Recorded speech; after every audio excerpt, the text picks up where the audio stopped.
आज के इस खास विश्लेषण में हम एक ऐसे खौफनाक रहस्य की तह तक जाने वाले हैं जिसने सदियों से एक पूरे गांव को खौफ में जकड़ रखा है। जरा सोचिए, एक ऐसा गांव जहां रात के अंधेरे में घर से बाहर कदम रखना सीधा सीधा मौत को दावत देना है। जी हाँ, हम बात कर रहे हैं ताबूत के उस रहस्यमयी और दिल दहला देने वाले मामले की। एक ऐसी कहानी जहां अलौकिक शक्तियां और 400 साल पुराने राज आपस में टकराते हैं। तो चलिए बिना देरी किए इसके सबसे खौफनाक हिस्से पर आते हैं। निशिरमोलो। आखिर ये है क्या? असल में ये 4 रहस्यमयी आकृतियां हैं।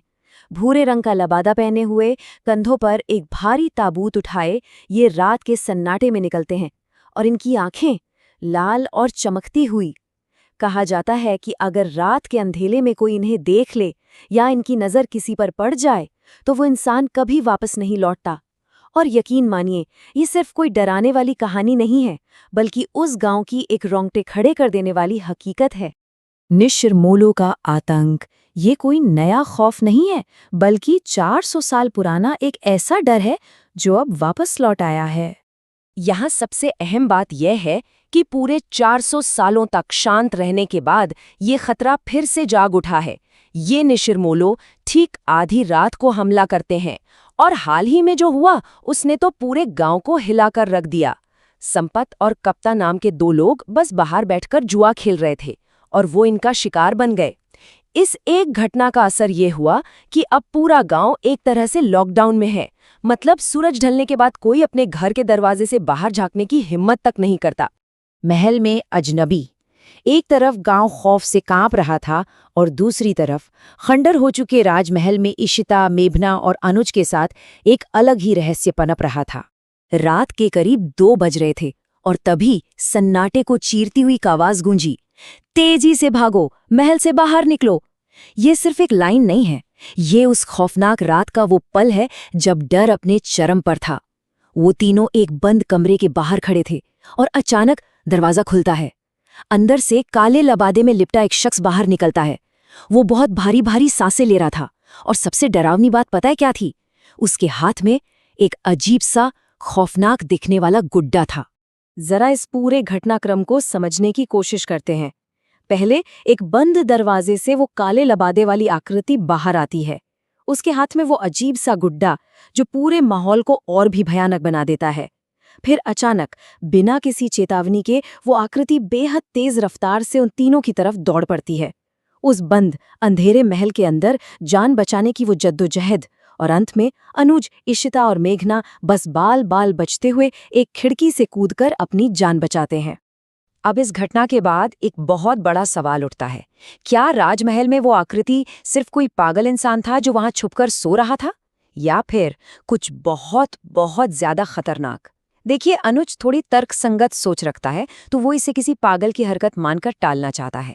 लेकिन मेघना को एक गहरा शक है। उसने एक बहुत ही छोटी लेकिन अहम बात नोटिस की थी। उस अजनबी का पहनावा वो आज के समय का बिल्कुल नहीं लग रहा था। और सच कहूं तो यही छोटी सी बात इस पूरे रहस्य को और एक बिल्कुल नया और खतरनाक मोड़ देती थी। मृत्युंजय अमृत का रहस्य। अब समय आ गया है इतिहास के उन पन्नों को पलटने का जहां इस गांव के कुछ सबसे गहरे और काले राज दबे हुए हैं। अगर हम टाइमलाइन पर नजर डालें तो एक बहुत ही दिलचस्प कहानी सामने आती है जिसने इस जादुई पेड़ को जन्म दिया। बात है 1600 के दशक की, जब राज्य में एक भयंकर महामारी फैली थी जो हर किसी की जान ले रही थी। ठीक 4 साल बाद राजा की बेटी यानी राजकुमारी अचानक रहस्यमयी तरीके से गायब हो जाती है। लेकिन रुकिए, कहानी यहाँ खत्म नहीं होती। 1 साल और 1 महीने बाद राजकुमारी वापस लौटती है और उसके हाथ में होता है एक जादुई बीज, और आज के समय में वही बीज एक विशाल बरगद का पेड़ बन चुका है। जी हाँ, वही पेड़ जिससे वो चमत्कारी मृत्युंजय अमृत निकलता है, जिसने उस वक्त महामारी का नामो निशान मिटा दिया था। इस टेबल को देखिए, ये गांव 2 बिल्कुल अलग और चरम अलौकिक शक्तियों के बीच फंसा हुआ है। एक तरफ है मृत्युंजय अमृत, जो जीवन और उपचार का प्रतीक है। ये केवल पूर्णिमासी और एकादशी की रातों में प्रकट होता है और बड़े से बड़े रोग को जड़ से मिटा सकता है। और दूसरी तरफ निशिरमोलो, जो सीधे तौर पर मौत और खौफ का प्रतीक है। ये आधी रात को आते हैं और जिंदा इंसानों को गायब कर देते हैं। ये दोनों ही शक्तियां उसी 400 साल पुराने दौर से जुड़ी हैं और आज इस गांव की किस्मत तय कर रही हैं। लेकिन यहाँ एक ऐसा सवाल है जो दिमाग को पूरी तरह से उलझा देता है। मृत्युंजय अमृत का ये पेड़ मेघना के सपनों में तब से क्यों आ रहा है जब वो इस गांव में आई भी नहीं थी?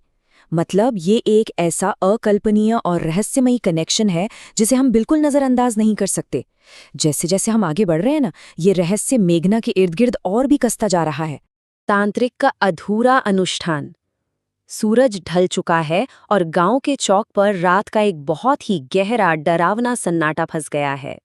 चौक पर इस अनुष्ठान का जो सेटअप था वो अपने आप में काफी खौफनाक था। वहां एक अग्निकुंड, एक इंसानी कपाल यानी खोपड़ी और एक नरहड़ हड्डी रखी गई थी।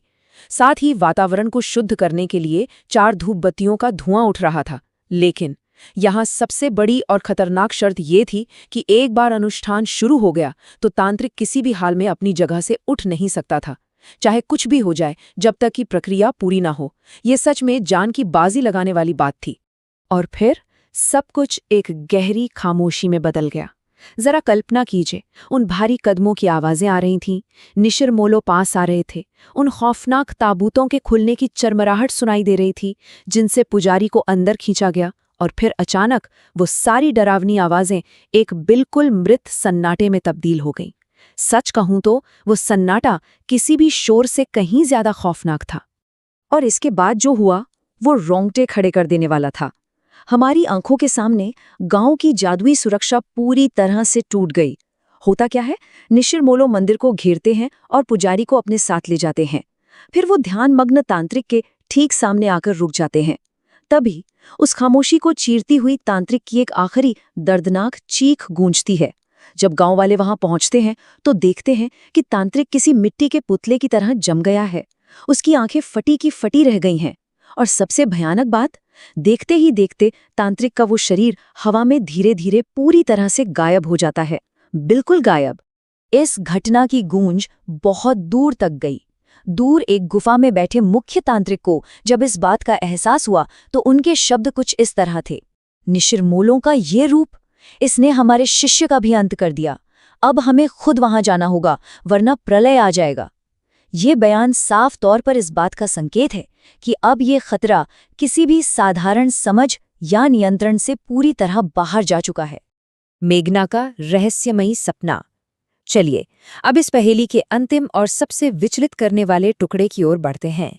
उसी रात जब गांव में मौत का वो तांडव चल रहा था, मेघना को एक बेहद खौफनाक सपना आता है। सपने में वो एक शाही राजकुमारी के कपड़ों में है और एक सुनसान वीरान जंगल में भटक रही है। दूर दूर तक कोई नहीं है। तभी अचानक पीछे से कोई अनदेखा हाथ उसके कंधी को कसकर पकड़ लेता है और मेघना की एक तेज डरावनी चीख निकल जाती है। देखिए, ये कोई मामूली सपना नहीं है। इसमें मेघना का वो शाही पहनावा सीधा उस 400 साल पुरानी गायब हुई राजकुमारी की तरफ इशारा कर रहा है। तो अंत में ये सबसे बड़ा और दिमाग घुमा देने वाला सवाल हमारे सामने खड़ा होता है, उस 400 साल पुरानी राजकुमारी और मेघना के बीच आखिर वो कौन सा गहरा और सच्चा नाता है? और क्या मुख्य तांत्रिक महाराज इस गांव के पूरी तरह से तबाह होने से पहले यहाँ पहुंच पाएंगे? ये वो रहस्य हैं जो अभी भी इस गांव की अंधेरी रातों में किसी के इंतजार में छिपे हुए हैं। खैर, आज के इस विश्लेषण में बस इतना ही।